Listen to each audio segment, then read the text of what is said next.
Hello dear students, how are you all? So students, today we are going to study Phonics English Reader of Coral Publishers Part 7. The title of the story is The Adventure of the Blue Carbuncle.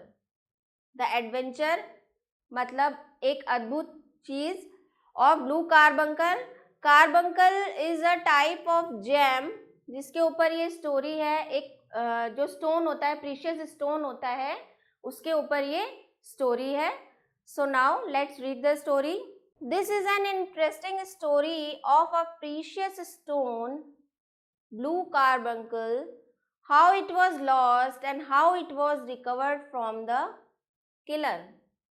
ये जो कहानी है एक बहुत ही interesting कहानी है about a precious stone, एक बहुत ही प्रीशियस बहुमूल्य कीमती स्टोन के बारे में जिसको ब्लू कार्बंकल कहा जाता है. तो कैसे वो खो जाता है और कैसे वो दोबारा से किलर से उसको वापस लिया जाता है, इस कहानी में बताया गया है. तो आइए स्टोरी पढ़ते हैं. I called on my friend Sherlock Holmes just after Christmas to wish him. When I opened the door of his room, I found him dressed in a purple dressing gown. मैंने मेरे दोस्त द्वारा मुझे बुलाया गया था क्रिसमस पे, जो मेरे फ्रेंड का नाम था Sherlock Holmes. Just after Christmas, Christmas के बाद. तो मैं गया था उसको विश करने के लिए. So when I open the door of his room, तो जब मैंने उसके रूम का दरवाज़ा खोला, I found him dressed in a purple dressing gown. तो मैंने क्या पाया कि उन्होंने एक पर्पल ड्रेसिंग गाउन पहना हुआ है, पर्पल कलर का गाउन पहना हुआ है. रिलैक्सिंग ऑन अ सोफ़ा, और बहुत ही रिलैक्स मूड में वो सोफे पे बैठे हुए हैं, रिलैक्स कर रहे हैं. Beside the sofa was a chair on which hung a battered old hat. और सोफे के पास में एक बहुत ही बैटर्ड का मतलब होता है बहुत ही पुरानी, फटी पुरानी, जो बहुत ही खराब स्थिति में होती है, एक हैट रखी हुई है. Holmes magnifying glass and forceps lay on the seat of the chair.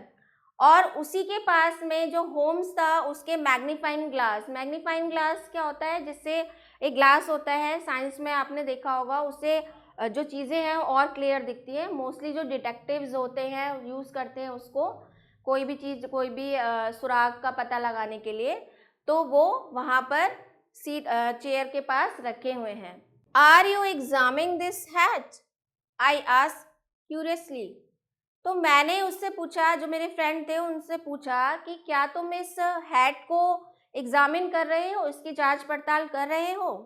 मैंने बहुत ही उत्सुकता से पूछा. If you are, I hope I am not interrupting you, I just came by to wish you. अगर तुम ऐसा कर रहे हो कि मतलब अगर तुम कुछ अपनी जासूसी कर रहे हो इस हैट के बारे में, सो आई होप मैं तुम्हें उसके लिए रोक नहीं रहा हूँ, मतलब मैं उसमें बाधा नहीं पहुँचा रहा हूँ. आई just came by to wish you, मैं सिर्फ यहाँ पर तुम्हें विश करने आया हूँ. ओ नॉट एट ऑल, अरे नहीं, बिल्कुल नहीं, तुम मुझे डिस्टर्ब नहीं कर रहे हो. In fact I wanted to discuss this matter with you, बल्कि मैं तुमसे ये मैटर डिस्कस करना ही चाहता था. Holmes said to me, Holmes ने मुझसे कहा, you remember Peterson the commissionaire, this is his hat.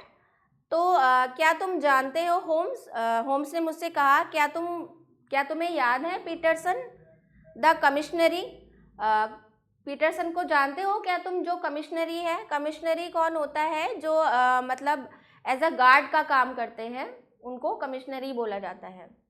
तो दिस इज हिज हैट, ये जो हैट है ये उन्हीं की है. Really this is his hat, क्या सच में ये उनकी हैट है. Not his hat, actually he found it. तो वो कहते हैं कि नहीं, एक्चुअल में ये उनकी हैट नहीं है, ये हैट उनको मिली थी. We do not know the owner of this hat, और हम इस हैट के एक्चुअल ओनर को नहीं जानते हैं कि ये हैट किसकी है. Actually Peterson was returning home when he was witness to a quarrel between a tall man and some rough man. तो एक्चुअल में पीटरसन जो थे वो अपने घर को वापस जा रहे थे जब उन्होंने एक क्वारल देखी, एक लड़ाई देखी एक टॉल मैन के बीच में और कुछ जो गुंडे होते हैं उनके बीच में। जो रफ मैन मतलब जो गुंडे लोग होते हैं उनके बीच में लड़ाई देखी। The tall man was wearing this hat and had a Christmas goose in his hand. और जो लंबा व्यक्ति था उसने एक हैट पहनी हुई थी और उसके हाथ में एक क्रिसमस गूस था। गूस का मतलब होता है एक डक होती है, पैट डक होती है जिसको गूस बोला जाता है, और उसके हाथ में एक क्रिसमस गूस भी था। When those rough men attacked him, he tried to defend himself. So जब वो जो मैन थे, जो रफ मैन थे, जो गुंडे थे, वो जो गूज है उसको उससे छीनना चाहते थे, तो when the rough man attacked him, तो जब उन्होंने उस पर हमला किया तो he tried to defend himself, तो उसने अपने आप को डिफेंड करने की कोशिश की, बचाने की कोशिश की। Then but when they saw Peterson in uniform, तो जब उन्होंने देखा कि सामने से मैं आ रहा हूँ, all of them ran away, और वो सारे जो हैं वहाँ से भाग गए। So now Peterson has a dead goose and this hat, तो अब पीटरसन के पास एक डेड गूज था, एक मरा हुआ गूज था, और उस व्यक्ति की जो टॉल मैन था उसकी हैट उसके पास रह गई थी। सैड होम्स, होम्स ने कहा, can't Peterson just take the goose to its owner, I ask finding the matter quite simple.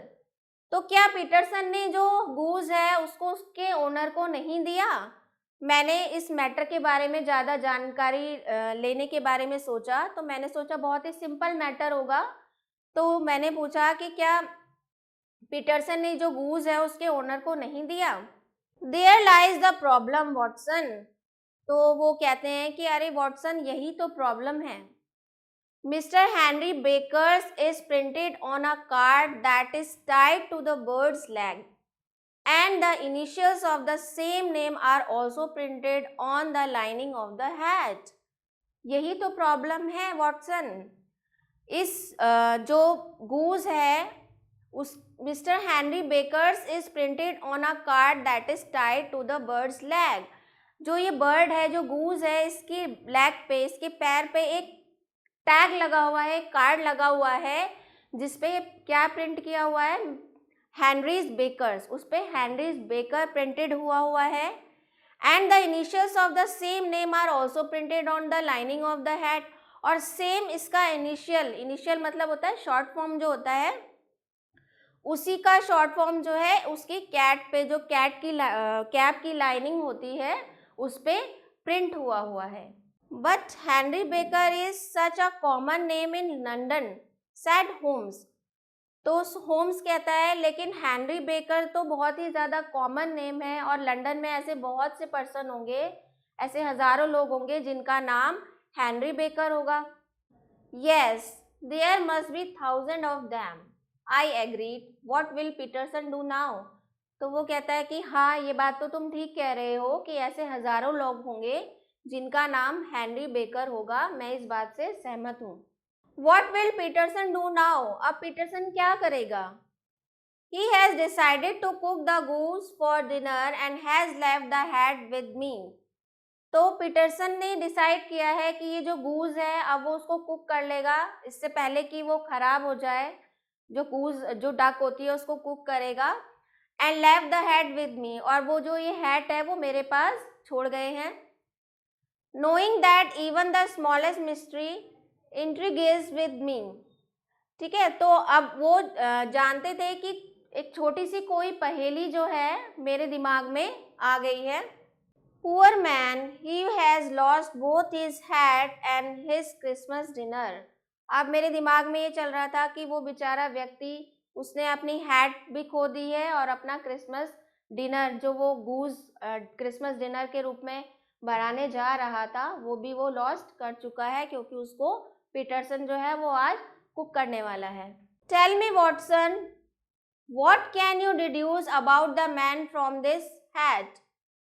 तो अब वो बोलते हैं कि टेल मी वॉटसन, वॉटसन मुझे बताओ। वॉटसन जो है वो डिटेक्टिव हैं, तो वो वॉटसन से पूछ रहे हैं कि वॉटसन अब मुझे बताओ, क्या तुम अब इस हैट को देख के उस आदमी के बारे में क्या निष्कर्ष निकाल सकते हो, कुछ पता लगा सकते हो हैट को देख के तुम, क्योंकि तुम एक डिटेक्टिव हो तो क्या तुम उसके बारे में कुछ पता लगा सकते हो? I took the tattered object in my hand. So मैंने जो वो टैटर्ड ऑब्जेक्ट, जो बहुत फटी पुरानी सी हैट थी, उसको अपने हाथ में लिया एंड टर्न इट अराउंड, और उसको चारों तरफ से घुमाकर देखा। It was dusty, spotty and there were some ink spots on it that look like an attempt to hide the discolored patches। अब जो हैट थी वो कैसी थी? धूल से भरी हुई थी। स्पॉटी, उस पे बहुत सारे छोटे छोटे स्पॉट्स लगे हुए थे। And there were some ink spots on it, और उस पे कुछ इंक के भी स्पॉट्स पड़े हुए थे, जिसको देख के लगता था कि जो डिस्कलर्ड पैचेस है, जो हैट का कलर है वो फेड हो गया है, वो स्पॉट्स इसलिए लगाए गए हैं जिससे कि उसका फेडेड पार्ट को छुपाया जा सके। आई could not see anything particular in that hat, और मुझे कुछ भी ऐसा पर्टिकुलर अलग से उस हैट में नहीं दिखाया गया। So I told Holmes that I could not see anything, तो मैंने होम्स से बोला कि मेरे को तो कुछ भी नहीं दिखाई दिया इस हैट में, कुछ भी डिफरेंट।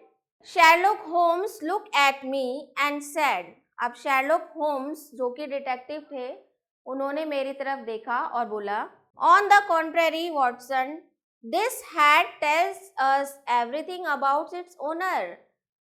वॉटसन, अगर तुम ध्यान से देखोगे तो ये जो हैट है अपने ओनर के बारे में हर चीज बता रही है, अगर तुम उसको ध्यान से देखो। He was fairly well to do but has lost his fortune in the last 3 years। अगर तुम गौर से देखो तो तुम्हें देख के पता लगेगा कि ये जो हैट है किसी ऐसे पर्सन की है जो बहुत ही वेल ऑफ था, मतलब बहुत ही रिच रहा होगा, बहुत ही अच्छा उसका वर्क चल रहा होगा, but has lost its Fortune in the last 3 years, लेकिन पिछले 2-3 सालों से उसकी आर्थिक स्थिति जो थी वो अच्छी नहीं चल रही थी। He is middle age and takes pride in his appearance, और वो जो व्यक्ति रहा होगा वो मिडिल एज का रहा होगा और उसकी अपीयरेंस जो है बहुत ही अच्छी रही होगी। And his wife does not loving any more, और इस हैट को देख के ये भी लगता है कि अब जो उसकी पत्नी है वो अब उसको पहले जितना प्यार नहीं करती होगी। How can you say that? I asked shocked, और मैंने पूछा कि तुम ऐसा कैसे कह सकते हो। मैंने बहुत शॉक्ड वे में पूछा कि इतना सारा तुमने हैट के बाद देखकर कैसे पता लगाया। So home said, simple, the style of this hat is 3 years old। Simple है, जो इस हैट का स्टाइल है, जिस डिज़ाइन की ये हैट है वो 3 साल पुराना डिज़ाइन है। It is an expensive one, लेकिन ये जो हैट है वो काफ़ी महंगी रही होगी। Grey strands of hair can be found in this hat and there is a distinct odour of lime cream, replied Holmes calmly. तो ये जो हैट है वो काफ़ी एक्सपेंसिव रही होगी, और जो बालों के छोटे छोटे बाल, जो इसमें ग्रे कलर के बाल गिरे हुए हैं, तो उससे पता चलता है, और इसमें एक डिस्टिंक्ट स्मेल आ रही है लाइम क्रीम की, तो उससे पता चलता है कि वो जो पर्सन है वो मिडिल एज का रहा होगा, जिसके थोड़े बाल ग्रे भी होंगे, और वो एक लाइम क्रीम यूज़ करता होगा। होम्स ने बड़ी शांति से ये जवाब दिया। And what about his wife not caring for him any more? So अब तुमने ये कैसे पता लगाया कि जो उसकी वाइफ है अब उसकी प्रॉपर केयर नहीं करती है? ये तुमने हैट को देख के कैसे पता लगाया? How did you make that out? I asked, तो मैंने उससे ये पूछा कि ये तुमको कैसे पता लगा कि अब जो उसकी वाइफ है वो उसकी प्रॉपर केयर नहीं करती है? Just look at this hat, it's dusty, spotty and discoloured. तो जो होम्स थे वो बोलते हैं कि देखो, ध्यान से देखो इस हैट को, इट्स डस्टी, ये धूल से भरी हुई है, स्पॉटी है, इस पे कई सारे स्पॉट्स लगे हुए हैं, एंड डिसकलर्ड, और इसका जो कलर है वो काफ़ी फेड हो चुका है, डिसकलर्ड हो चुका है। No wife will allow her husband to wear such a hat and go out of the house, और कोई भी जो वाइफ है वो ये नहीं चाहेगी कि उनका जो हस्बैंड है वो इतनी डस्टी और स्पॉटी हैट पहन के बाहर जाए। Clearly she does not love him any मोर, तो इससे साबित होता है कि अब वो बिल्कुल भी उससे प्यार नहीं करती है। Explain Sherlock Holmes to me, तो शेरलॉक होम्स ने मुझे ये एक्सप्लेन किया। तो शेरलॉक होम्स जो थे वो डिटेक्टिव थे, तो वो जब भी किसी चीज की आइडेंटिफिकेशन करते थे बहुत बारीकी से करते थे। You are so clever my friend, I said to Holmes, तुम बहुत ही क्लेवर हो मेरे दोस्त, मैंने होम्स से कहा। But it looks like no crime has been committed, पर इससे ये साबित नहीं होता कि कोई भी क्राइम हुआ है। Just then the door flew open and Peterson stepped inside, तो अचानक से दरवाजा खुलता है तेजी से और जो पीटरसन था जो कुक करने गया था गूस को, वो अंदर आता है। He was flush with excitement, और उसके फेस पे वो फ्लश कर रहा था, उसके चेहरे पे एक्साइटमेंट दिख रहा था। That goose Holmes, look what my wife found in it, तो वो होम्स से कहता है, होम्स जो गूस था देखो मेरी वाइफ को उसमें क्या मिला है। We stared at the blue diamond that Peterson held out to show us, तो हम उस डायमंड को बहुत ध्यान से देख रहे थे जो पीटरसन लेके आया था हमें दिखाने के लिए।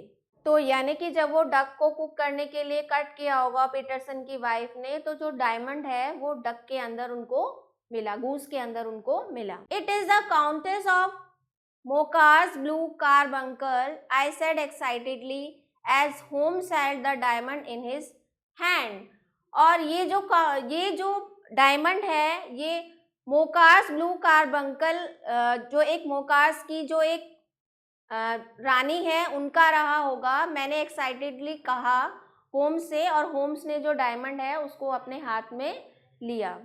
Yes, a reward of 1000 pounds will go to the one who finds it, और तुम्हें पता है कि जो इसको खोज के लाएगा उसको 1000 pounds का रिवॉर्ड भी उसके लिए बोला गया है, घोषित किया गया है कि जो इस कार्बंकल को डायमंड को ढूंढ के लाएगा उसके लिए 1000 pounds का इनाम रखा गया है। It was stolen on December 22, और ये December 22 को चुराया गया था।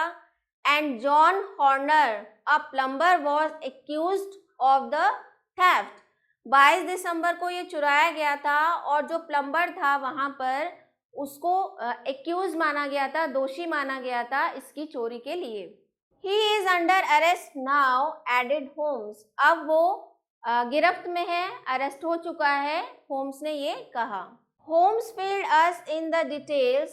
He told us that the crime had taken place in hotel cosmopolitan, तो होम्स ने हमें उसकी और डिटेल बताई और उसने हमें बताया कि जो क्राइम हुआ था, जो ये चोरी हुआ था डायमंड, ये होटल कॉस्मोपॉलिटन में हुआ था।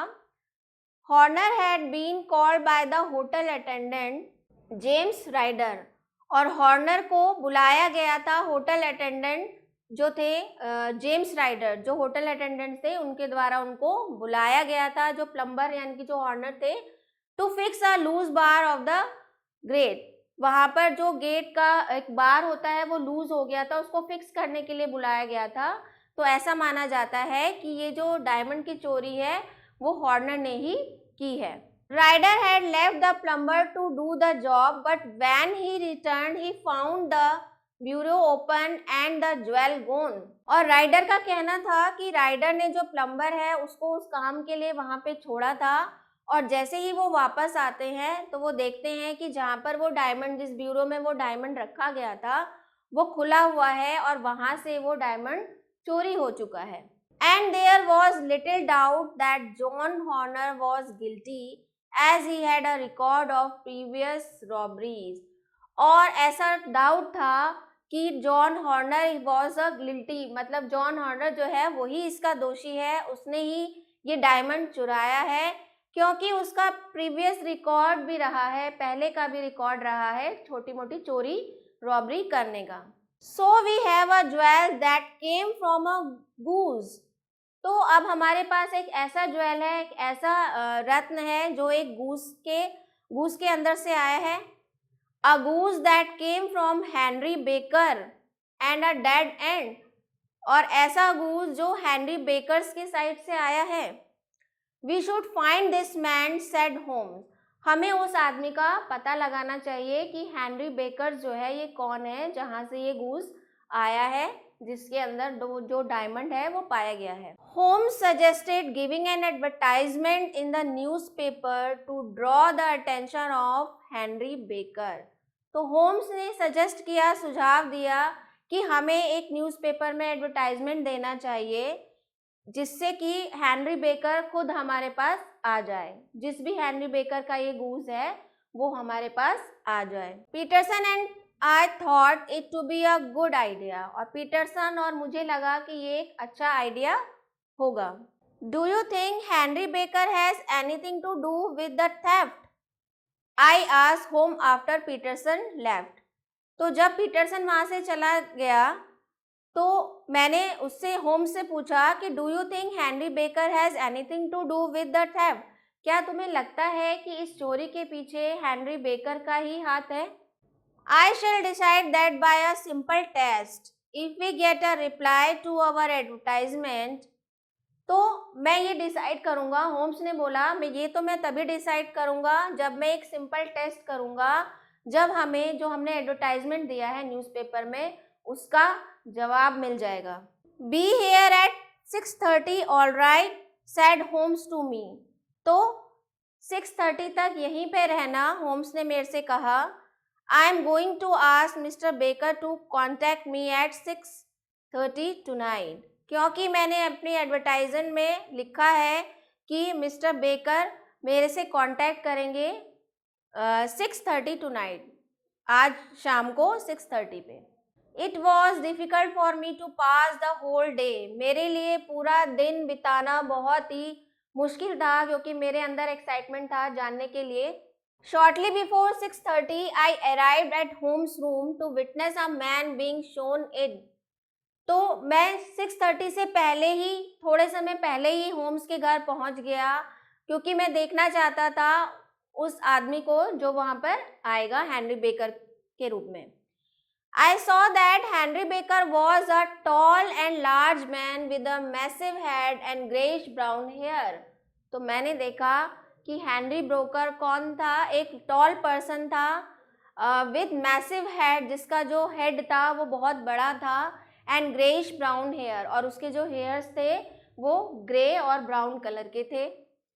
His clothes were worn out and he gave the appearance of a man who had fared badly in recent time. So his clothes were worn out and he gave the appearance of a man who had fared badly in recent time. और जब उसने अपने आप को मतलब अपने कपड़े हटाए तो उसने एक ऐसा अपीयरेंस दिया, एक ऐसे आदमी का who had fared badly in recent time, जो पिछले कुछ समय में बहुत अच्छा रहा होगा, बहुत अच्छा व्यक्ति रहा होगा। By the way, we were compelled to eat your goose, said Holmes to him. Eat it, said the man getting up from his chair. तो अब क्योंकि ये उनकी ट्रिक थी पता लगाने की कि रियल में जो गिल्टी है वो ये पर्सन है या नहीं, तो बाय द वे, तो वो बोलते हैं कि बाय द वे हमने यहाँ पर आपको इसलिए बुलाया है कि गलती से हमने जो आपका गूस था वो उसको खा लिया है। सेड होम्स टू हिम, तो होम्स ने उससे कहा। Eat it, said the man getting up from his chair, तो उस आदमी ने बिल्कुल भी कोई रिएक्शन न देते हुए कहा कोई बात नहीं, आप उसको खा लीजिए। But we have another goose to replace your with us right here, said Holmes. तो होम्स ने कहा गलती से हमने आपका गूस जो है वो खा लिया है, तो हमारे पास एक दूसरा गूस है, उसको आप अपने गूस से रिप्लेस कर लीजिए और इसको ले जाइए। तो होम्स ने अपने आप को जस्टिफाई करते हुए ये बोला। Henry Baker was more than happy to get another goose in replacement. अब जो हेनरी बेकर जो पर्सन आया था हेनरी बेकर के नाम से, तो वो खुश हो गया कि चलो मेरा जो गूस था वो चला गया, तो उसके बदले में रिप्लेसमेंट में उसे दूसरा गूस मिल गया है। Tell me, Mr. Baker, where did you get the goose from? तो मिस्टर बेकर प्लीज मुझे बताइए कि जो गूस था आपका उसको आप कहाँ से लाए थे। It was a good bird sad home. तो होम्स ने कहा कि वो जो बर्ड थी बहुत अच्छी थी। तो क्या आप मुझे बताएंगे कि वो आप कहाँ से लेके आए थे? Mister Henry Baker inform them that he had won it in a lottery at the Alpha Inn. तो मिस्टर हेनरी बेकर जो वहाँ पर आए हुए थे, तो वो इन्फॉर्म करते हैं कि उन्होंने इस गूस को अल्फा इन एक जगह थी, वहाँ पर लॉटरी थी, तो लॉटरी में उन्होंने उसको जीता है। After he left Holmes house the man discuss that it did not appear at all that Henry Baker had anything to do with the stolen diamond.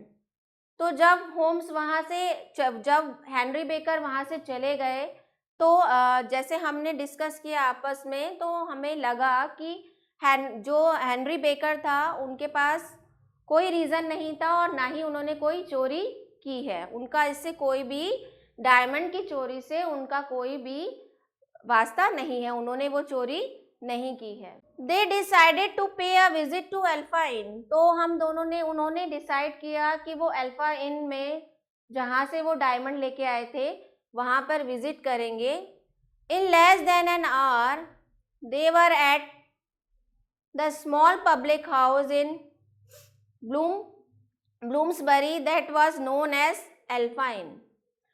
तो in less than an hour मतलब 1 घंटे से पहले भी कम समय में वो दोनों जो है वहाँ पर पहुँच गए, जो कि एक स्मॉल पब्लिक हाउस था जिसका नाम था अल्फा इन।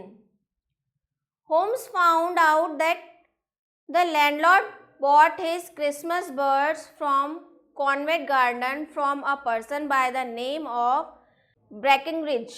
तो होमलेस फाउंड, अब होमलेस को पता लगा कि वहाँ के जो लैंडलॉर्ड है वो इस बर्ड को एक जगह से लाए थे जिसका नाम था Covent Garden, from a person by the name of Breckinridge. मतलब एक पर्सन था ब्रेकिंगरिज, वहाँ से ये बर्ड्स को लेके आए थे। So we left for the market and soon found ourselves standing in front of a stall owned by Breckenridge। So फिर हम वहाँ से निकल पड़े क्योंकि हमें पता चल गया था कि ये जो बर्ड है वहाँ से लेके आई गई थी ब्रेकिंगरिज के पास से। तो हम मार्केट की तरफ चल पड़े। And soon found ourselves standing in front of a stall, और जल्दी ही हमने पाया कि हम उस स्टॉल के बाहर खड़े थे जो ब्रेकिंगरिज ने ओन कर रखी थी, जहाँ के वो मालिक थे। Holmes played a trick on Breckinridge and laid a bet. अब होम्स ने ब्रेकिंगरिज के साथ एक ट्रिक चली, एक चाल चली और एक शर्त लगाई। The owner couldn't resist the bet and informed Holmes that he had bought the geese from a woman by the name Mrs. Oxshott who lived in 117 Brixton Road। So मैंने होम्स ने ब्रेकिंगरिज के साथ एक बेट के लिए एक शर्त लगाई, और जब जो ओनर था ब्रेकिंगरिज वो शर्त को हार गया, तो he couldn't resist the bet and informed Holmes that he had bought the geese from a woman by the name Mrs. Oxshott who lived in 117 Brixton Road। तो जो ओनर था उसने बता दिया कि वो जो गीस था वो एक लेडी से लेके आया था, एक वुमेन से लेके आया था जिनका नाम था Mrs Oakshott who lived in 117 Brixton Road. तो वो कहाँ पे रहती हैं? 117 ब्रिक्सटन रोड पे जो एक लेडी है वो रहती हैं, तो वहाँ से वो उस गीस को लेकर आए थे। Though Holmes lost the bet he got the information he wanted. तो क्योंकि होम्स जो था वो बैट को हार चुका था, ही got the information he wanted, लेकिन उसको वो इंफॉर्मेशन मिल गई थी जो वो चाहता था। We had a heartily laugh. अब हम दोनों आपस में मुस्कुरा रहे थे, मन ही मन मुस्कुरा रहे थे। हार्टली लाफ मतलब अंदर ही अंदर मुस्कुरा रहे थे। Just as we were leaving A little man came to the stall। जैसे ही हम वहाँ से निकल रहे थे, एक छोटा सा आदमी स्टॉल पर आया। Breckinridge was shaking his fist and the man telling him to bring Mrs. Oxshott to him। तो Breckinridge जो था वो मतलब Breckinridge was shaking his fist and the man telling him to bring Mrs. Oxshott to him। अब ब्रेकिंगरिज जो था वो डर के मारे कांप रहा था और जो आदमी था वो बोल रहा था कि मिस्टर ऑक्सफोर्ड को यहाँ पर लेकर आओ। This may save us the visit to Brixton Road. तो इससे क्या होगा, हम ब्रिक्सटन रोड पे जाने से बच जाएंगे। Let's wait here for some time. तो जब उन्होंने सुना कि एक छोटा सा आदमी बोल रहा है उनसे कि मिसेस ऑक्सफोर्ड को यहाँ लेके आओ, तो हमने सोचा कि हमारा जो ब्रिक्सटन रोड है वहाँ पर जाने का विजिट बच जाएगा, हमें वहाँ जाना नहीं पड़ेगा। Let's wait here for some time. तो आओ चलो यहीं पे थोड़े समय के लिए वेट करते हैं। And see what the matter is suggested होम टू मी। तो आओ देखते हैं कि वो जो लेडी है यहाँ पर आएंगी और देखते हैं कि क्या मामला है। Homes and I waited and heard the matter with interest. अब होम्स और मैं वहाँ पर हमने इंतज़ार किया और सारा जो मैटर था उसको हमने बहुत ही इंटरेस्ट के साथ सुना। Then tapping the little man on the shoulder, Holmes told him that he could help him. और फिर जो छोटा सा आदमी था उसके कंधा थपथपाते हुए होम्स ने बोला that he could help me, कि वह उसकी हेल्प कर सकता है। The man gladly came with us because he was desperate for information on a certain goose. क्योंकि जो छोटा आदमी था वो खुशी खुशी हमारे साथ आने के लिए राज़ी हो गया, क्योंकि वो बहुत ही ज़्यादा डेस्परेट था उस गूस के बारे में जानने के लिए। एक सर्टेन गूस, किसी गूस के बारे में उसको जानने की बहुत ज़्यादा इच्छा थी। We sat in a cab and left for Holmes residence. तो हम एक कैब में बैठ गए और होम्स के घर के लिए चल पड़े। On the way the man told us that His name was John Robinson. और रास्ते में ही उस व्यक्ति ने हमें बताया कि उसका नाम क्या है, जॉन रॉबिन्सन है।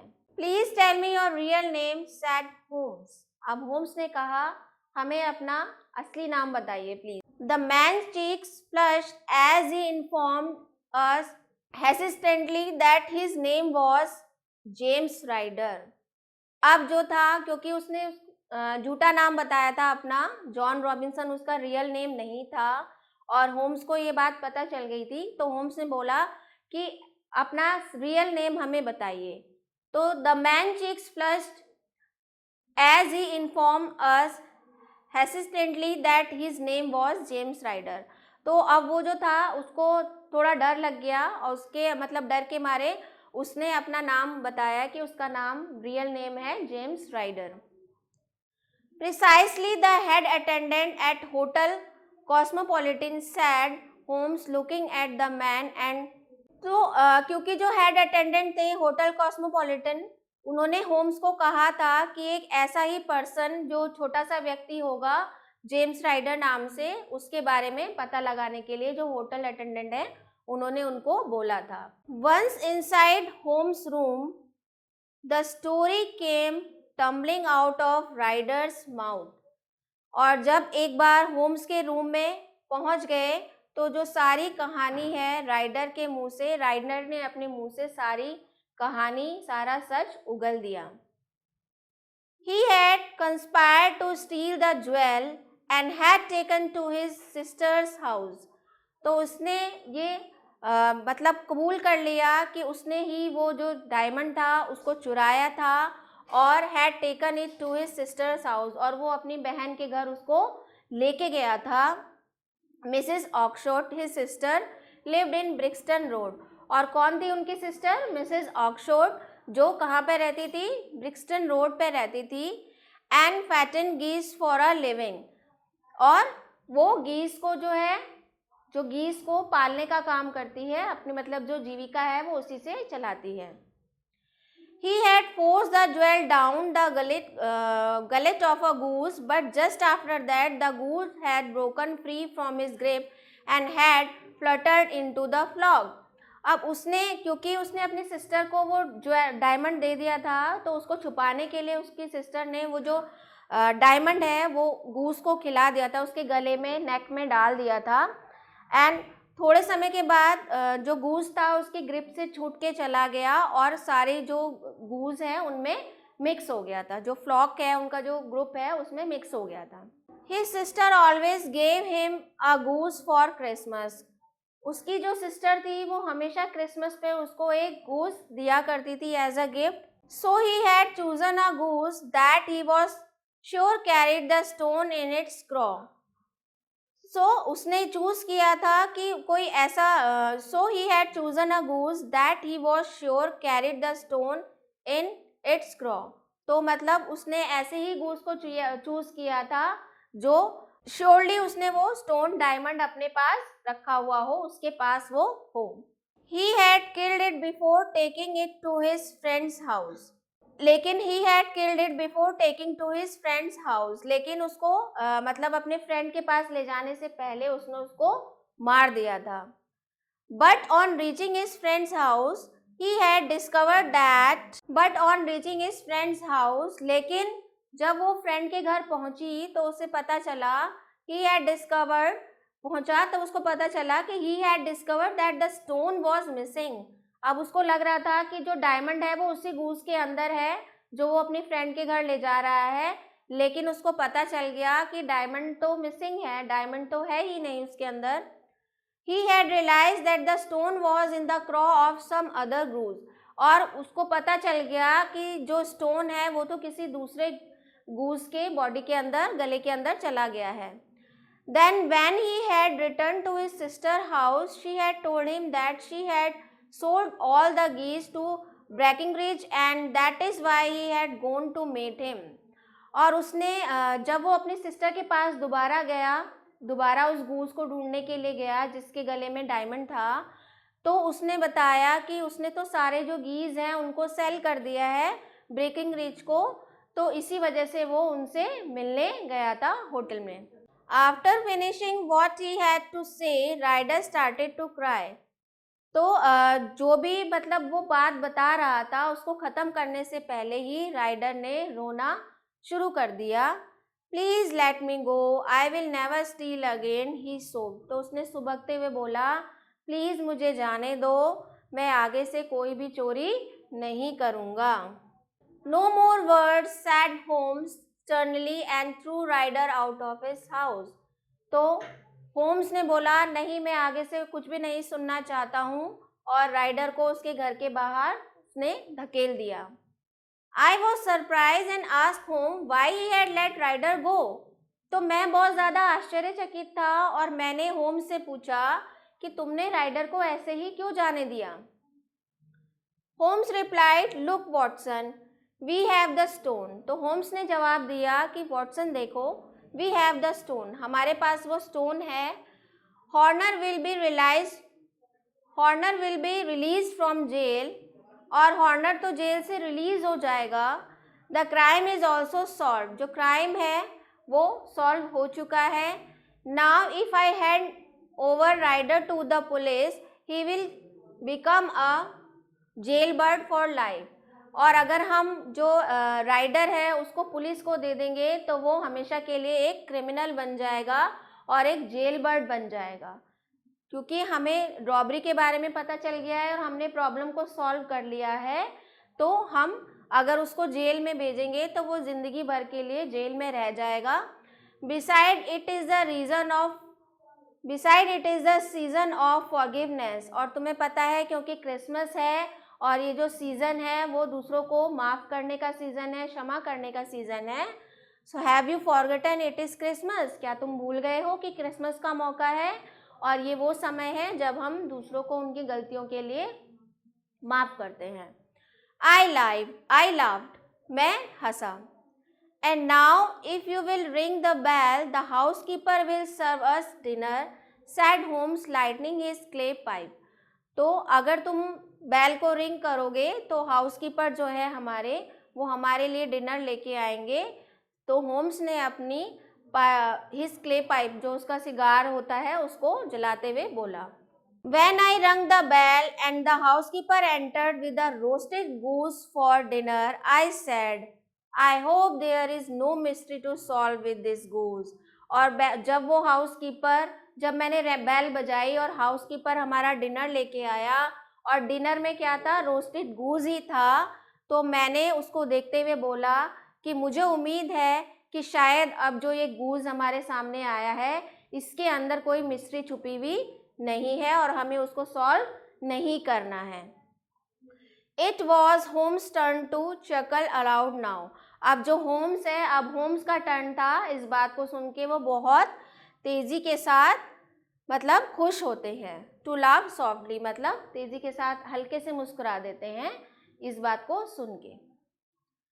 सो here are some vocabs: called on, visited, battered, damaged, magnifying glass, a lens that produce an enlarged image of an object। मतलब मैग्नीफाइंग ग्लास क्या होता है? कोई भी ऑब्जेक्ट होता है छोटा सा, उसकी इमेज को वो बड़ा करके दिखाता है।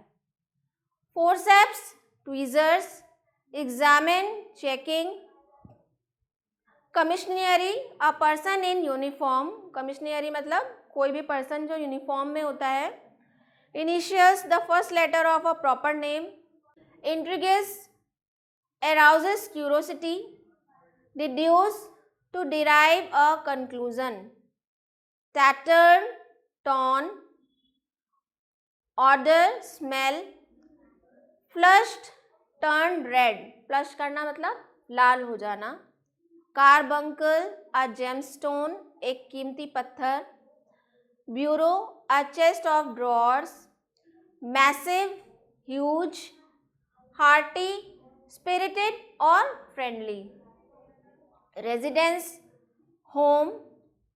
precisely, exactly। conspire, to come together to do something illegal or wrong। conspire मतलब एक साथ मिलके कुछ गलत करना। fluttered, flown, jailbird, prisoner, कैदी। chuckle, to laugh softly। Here is some exercises। The first exercise is tick write the correct answer। The first is who found the hat? Option A Watson, option B Holmes, option C Peterson, option D none of them। तो who found the hat? The correct answer is Peterson। Peterson found the hat। Peterson को hat मिली थी और वो Holmes के पास लेके आए थे। Carbuncle means, तो what is the meaning of carbuncle? Uncle of carbu, uncle of Watson, gemstone or limestone। So the meaning of carbuncle is gemstone। Carbuncle is a type of gemstone। Who was accused for the theft of the carbuncle? Carbuncle की चोरी के लिए किसको दोषी बनाया गया था? Option A Watson, option B Peterson, option C Holmes, option D John Horner. तो सबसे पहले किसको दोषी माना गया था? जो प्लम्बर था जॉन हॉर्नर, उसको उसके लिए एक्सक्यूज, चोरी के लिए एक्यूज माना गया था। तो the correct option is D John Horner. Mrs Oxford was the sister of. Mrs Oxford जो थी वो किसकी सिस्टर थी? Option A Watson, option B James Ryder, option C John Robinson and option D Peterson. तो Mrs Oxford किसकी sister थी? James Ryder की। Who conspired to steal the jewel? Who conspired to steal the jewel? Option A James Ryder, option B Peterson, option C Watson, option D Holmes। तो किसने जो jewel था वो चुराने की कॉन्स्पिरेसी किसने की थी? James Ryder. The correct answer is James Ryder. Exercise B is fill in the blanks. Mister Henry Baker's is printed on a. जो मिस्टर हेनरी बेकर प्रिंटेड था वो कहाँ पे था? On a leg of the bird, leg of goose. Second is his dash does not love him anymore. So this statement was his wife does not love him anymore। जब उस hat को देखते हैं तो उसको देख के वो कंक्लूजन निकालते हैं कि जो अब उसकी पत्नी होंगी वो अब उसको बिल्कुल भी प्यार नहीं करती होंगी। Mrs Oxford who lived at 117 Brixton Road. We sat in a and left for Holmes. We sat in a cab and left for Holmes house. हम एक कैब में बैठ गए और होम्स के घर के लिए निकल पड़े। Exercise C is true false. Write T for true and F for false statement. The hat was battered and tattered. जो hat थी वो बहुत ही खराब कंडीशन में थी, फटी पुरानी थी. Yes, it is true. The style of this hat is 5 years old. No, the style of this hat was 3 years old. 3 साल पुराना स्टाइल था. False. Watson conspired to steal the carbuncle. No. Who conspired to steal the carbuncle? James Ryder. So it is a false statement. Holmes played a trick on Breckinridge and laid a bet. Holmes ने एक चाल खेली थी और ब्रेकिंगरिज के साथ एक शर्त लगाई थी. Yes, it is true. Mrs. Oxshott was Peterson's sister. Yes, Mrs. Oxshott was Peterson's sister. True. Exercise D. Match the following. Season of forgiveness is Christmas. Carbuncle is a gemstone. Battered goose. Discolor patches and Christmas hat. I hope आपको ये chapter समझ में आ गया होगा. Thanks for watching this video.